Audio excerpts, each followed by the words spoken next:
Today we're going to be working on these DD15 Cascadia. The reason why is because we had fuel in this cooling system. Now, one of the most common ways you get fuel in the cooling system is by wear and tear on these injector cup O-rings. As you can see, this O-ring is worn out from heat expansion and all of that. Now, I have the specialty tool to remove these right here from Detroit. Actually, it's Mercedes. It's on the cup already. What you do is you slide the tool, put a 19 on your wrench, 19 millimeter. Right.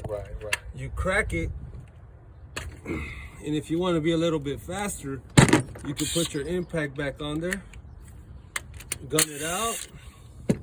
You slide this pick in here.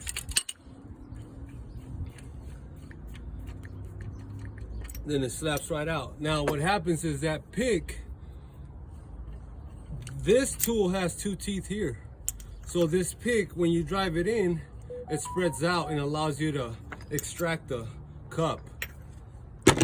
The other thing you do is you grab another pick like this one, and your O-rings housed inside the head.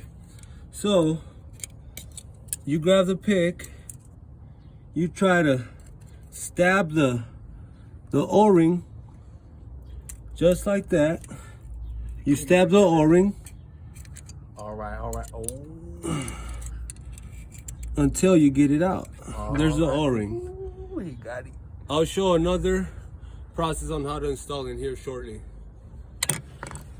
Go ahead. Now, to prevent your O-ring from rolling, you want to dab a little bit of Vaseline around your cup. Just put a small layer of Vaseline around it. Been doing like this for years. It's always worked. Definitely don't want to roll an O-ring. You always want to coat your threads on these cups because you got aluminum going into cast iron. And by no means do you want these to seize in that head. In case they leak again later on, you're not going to be able to remove them as easy.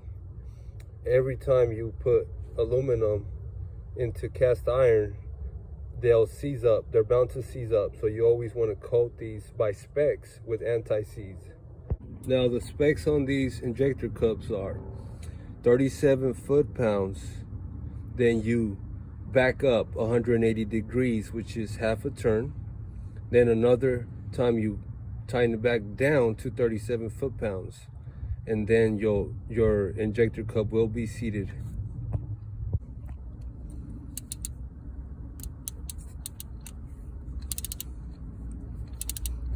So you hear the click at 37 foot-pounds.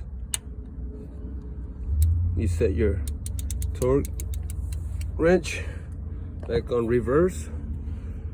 Back it up half a turn, which is 180 degrees. Then you tighten it back down to 37 foot-pounds. And that's how you seat your injector cups.